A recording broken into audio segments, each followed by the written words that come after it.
Welcome to Frenchy Tales. Make your learning journey fun and exciting with engaging stories.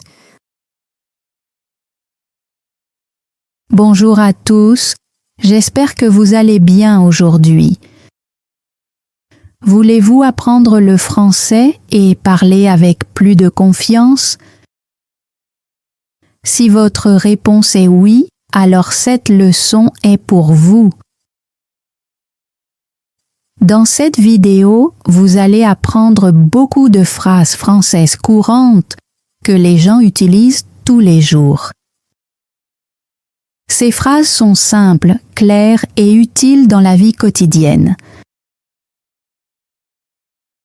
Alors, s'il vous plaît, répétez-les et pratiquez avec moi. Maintenant, commençons. Je m'appelle Sarah. Je suis agricultrice.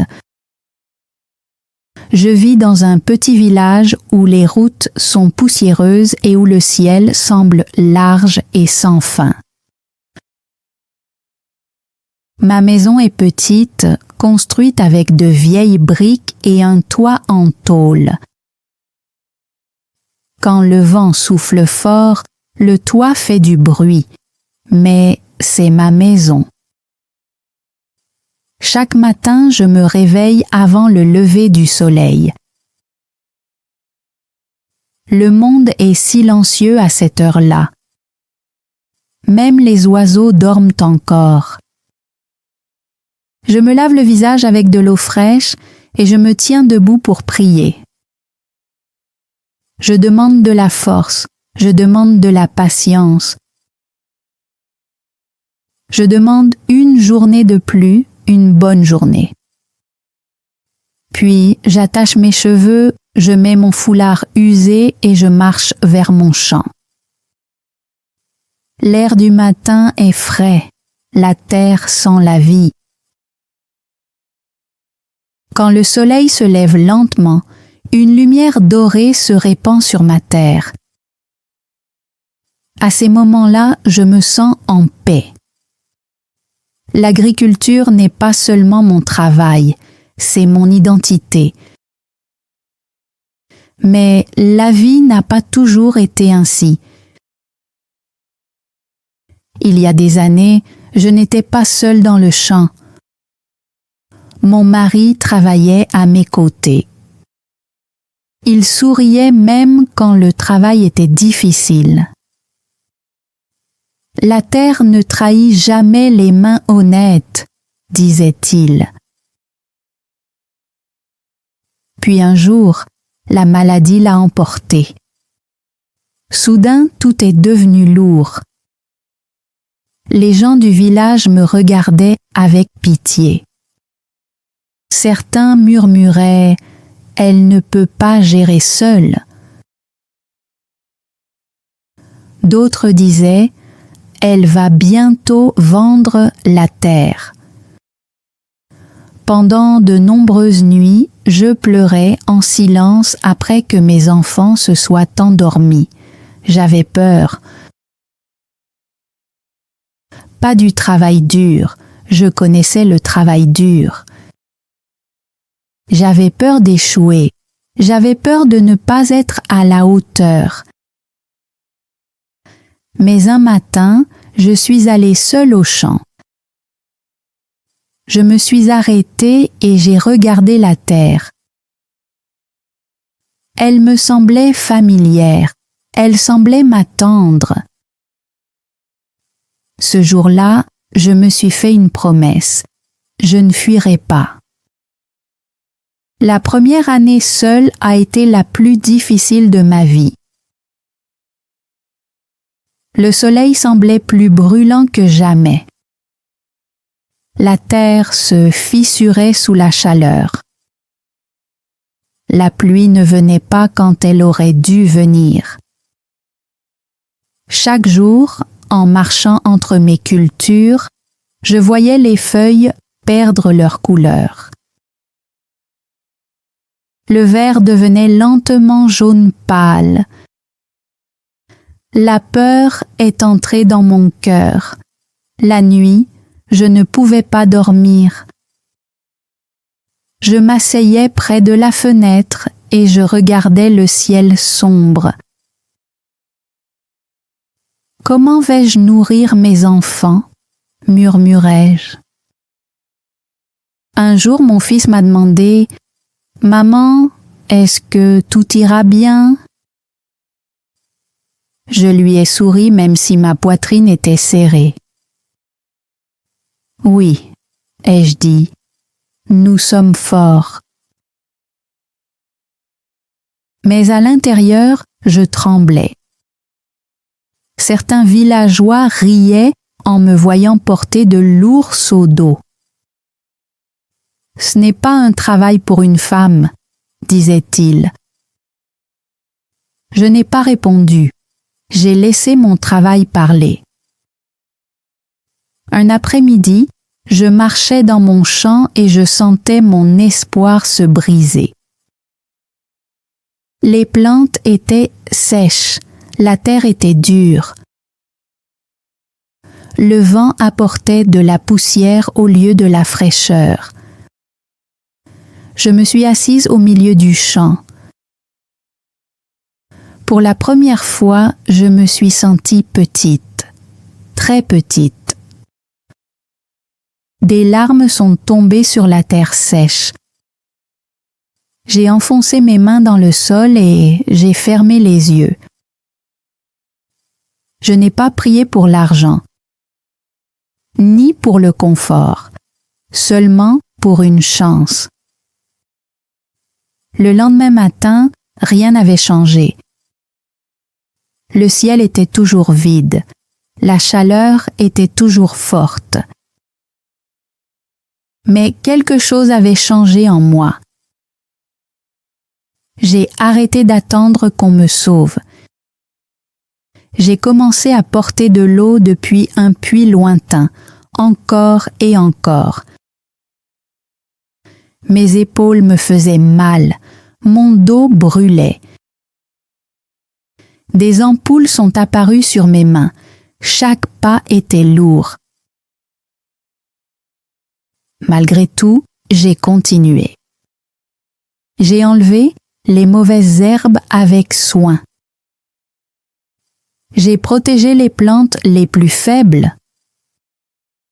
Je parlais doucement aux cultures, comme si elles pouvaient m'entendre. « Tenez bon, » murmurai-je. « Tenez bon. » Les jours passaient lentement. Le ciel restait clair. Mes économies diminuaient. Et la peur devenait de plus en plus forte dans mon esprit.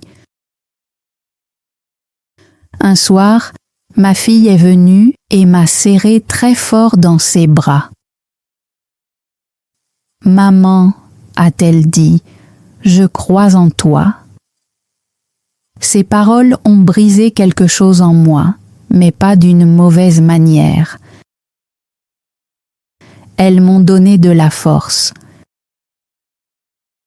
Cette nuit-là, je suis restée dehors et j'ai regardé le ciel encore une fois. Cette fois, je n'ai pas pleuré. J'ai simplement dit « je n'abandonnerai pas ». Et puis, le vent a changé. Au début, c'était léger. Une brise fraîche au milieu de la chaleur. Je l'ai senti sur mon visage. J'ai levé les yeux. Au loin, j'ai vu quelque chose que je n'avais pas vu depuis des semaines. Des nuages sombres. Mon cœur s'est mis à battre très vite. Mais je ne me suis pas autorisée à espérer trop vite. J'avais déjà été déçue. L'air est devenu plus lourd. Les arbres ont bougé. La poussière a commencé à retomber. Je suis restée immobile dans le champ, à attendre.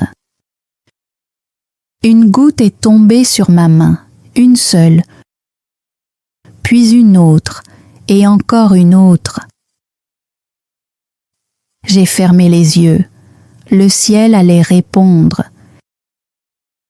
Et à ce moment-là, je ne savais pas si cette pluie allait sauver mes cultures ou changer toute ma vie. La première goutte de pluie a touché ma main, puis une autre. En quelques secondes, le ciel s'est ouvert. La pluie est tombée fortement sur mon champ. La terre sèche est devenue sombre peu à peu. L'air semblait à nouveau vivant. Je suis restée là, sans bouger, laissant la pluie tremper mes vêtements et laver mon visage. Je ne sentais pas seulement l'eau, je sentais l'espoir. La terre, qui semblait morte quelques jours plus tôt, buvait la pluie comme un enfant assoiffé.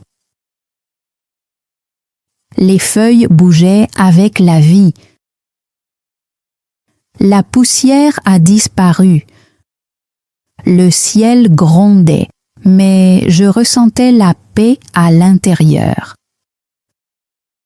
Cette nuit-là, j'ai dormi profondément pour la première fois depuis de nombreuses semaines. Le lendemain matin, j'ai couru vers le champ. De petites gouttes d'eau reposaient encore sur les feuilles.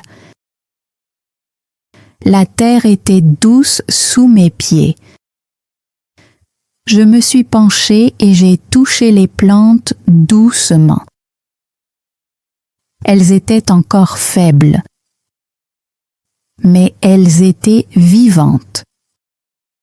À partir de ce jour-là, j'ai travaillé plus dur que jamais. Je n'ai pas gaspillé une seule heure. J'ai nettoyé le champ avec soin. J'ai enlevé chaque mauvaise herbe. J'ai vérifié chaque plante comme si c'était mon propre enfant. Les jours ont passé. Le soleil est revenu, mais cette fois, il ne me faisait plus peur. La terre avait de l'eau. Les racines étaient plus fortes. Peu à peu, la couleur verte est revenue dans mon champ. Quand j'ai vu la première nouvelle feuille forte, mes yeux se sont remplis de larmes. La vie revenait. Mes enfants ont recommencé à sourire. Ils m'aidaient après l'école. Mon fils portait de petits outils. Ma fille apportait de l'eau à boire et s'asseyait près de moi pendant que je travaillais. Nous étions fatigués, mais nous étions unis. Quelques semaines plus tard, quelque chose de beau est arrivé. Le champ est devenu vert, entièrement vert. Les mêmes villageois qui riaient autrefois de moi se sont arrêtés pour regarder mes cultures. Certains ont secoué la tête avec surprise. D'autres ont dit « Elle n'a pas abandonné ». J'ai entendu leurs paroles, mais je suis restée silencieuse. Mon travail était ma réponse. Puis la saison des récoltes est arrivée. Les cultures étaient dorées. Elles bougeaient comme des vagues sous le vent. Quand je marchais dans le champ, je me sentais fière. Pas fière d'une manière arrogante, fière d'une manière paisible. Je me suis rappelé le jour où je me suis assise dans la poussière et où j'ai pleuré. Maintenant, je me tenais dans l'or. Mes enfants et moi avons récolté ensemble. Nous travaillions du matin très tôt jusqu'au coucher du soleil. Nos mains étaient rugueuses. Nos vêtements étaient sales, mais nos cœurs étaient légers. Quand nous avons terminé, je me suis tenue au bord du champ et j'ai regardé tout ce que nous avions fait pousser. J'ai murmuré « Merci ». Au marché, j'ai vendu mes récoltes à un bon prix. L'argent que j'ai gagné était plus que ce que j'espérais.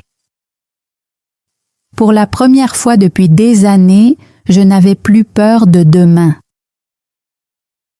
Mais quelque chose d'encore plus important a changé ce jour-là, le respect. Les mêmes personnes qui doutaient de moi autrefois me parlaient maintenant avec gentillesse. Certains agriculteurs m'ont demandé comment j'avais sauvé mes cultures pendant la sécheresse. Quelques femmes sont venues me voir discrètement et m'ont dit « Nous voulons apprendre. » Ce moment valait plus que de l'argent. J'ai commencé à rassembler les femmes du village une fois par semaine. Nous nous asseyions ensemble sous un arbre. Je partageais mon expérience, la saison sèche, la peur, la pluie, l'effort. Je leur ai dit la vérité. J'avais peur, ai-je dit, j'ai pleuré. J'ai presque abandonné, mais j'ai continué. Certaines d'entre elles étaient veuves, certaines se sentaient faibles, certaines croyaient qu'elles ne pouvaient pas faire ce que font les hommes. Je les ai regardées et j'ai dit « La force ne dépend pas d'être un homme ou une femme. La force dépend du refus d'abandonner. » Peu à peu, de plus en plus de femmes ont commencé à travailler leur propre petite terre. Nous nous soutenions, nous partagions les graines, nous partagions les outils, nous partagions le courage. Ma vie est devenue plus grande que mon propre champ. À la maison, j'ai réparé le toit, j'ai peint les murs. J'ai acheté de meilleures fournitures scolaires pour mes enfants. Mais je leur ai aussi appris quelque chose de plus important que le confort. Je leur ai appris la résilience. Un soir, ma fille m'a demandé « Maman, quel a été le moment le plus difficile ?» J'ai souri doucement. « Le moment le plus difficile, ai-je dit. Ce n'était pas quand les cultures mouraient. C'était quand j'ai presque cru que je ne pouvais pas les sauver. » Elle a serré ma main très fort. Cette nuit-là, j'ai compris quelque chose de profond. La vraie victoire n'était pas la récolte. La vraie victoire était la personne que je suis devenue. Maintenant, quand je me tiens dans mon champ au lever du soleil, je me sens différente. Je n'ai plus peur des saisons sèches. Je sais que les tempêtes reviendront. Je sais que certaines années seront difficiles. Mais je sais aussi autre chose. Je peux y survivre. Je suis toujours une agricultrice simple. Je porte toujours des vêtements simples. Je me lève toujours tôt. Ma vie n'est pas parfaite, mais mon cœur est riche. riche d'expérience, riche de patience, riche de foi. Si vous écoutez mon histoire, je veux vous dire quelque chose. Il y aura des saisons dans votre vie où tout semblera sec, où vos efforts paraîtront inutiles, où les gens riront, où la peur parlera fort dans votre esprit. N'abandonnez pas. Arrosez vos rêves, même quand le ciel semble vide. Portez l'espoir même quand vos épaules font mal. Parce qu'un jour, les nuages se rassembleront. Un jour, la pluie tombera. Et un jour, vous vous tiendrez dans votre propre saison d'or. Je m'appelle Sarah. Je suis agricultrice. J'ai perdu la peur, j'ai trouvé la force, j'ai planté l'espoir et j'ai récolté le courage. Si j'ai pu le faire, vous pouvez le faire aussi. N'abandonnez jamais. Thanks for joining Frenchy Tales. Don't forget to like, subscribe, and keep learning through stories. See you next time.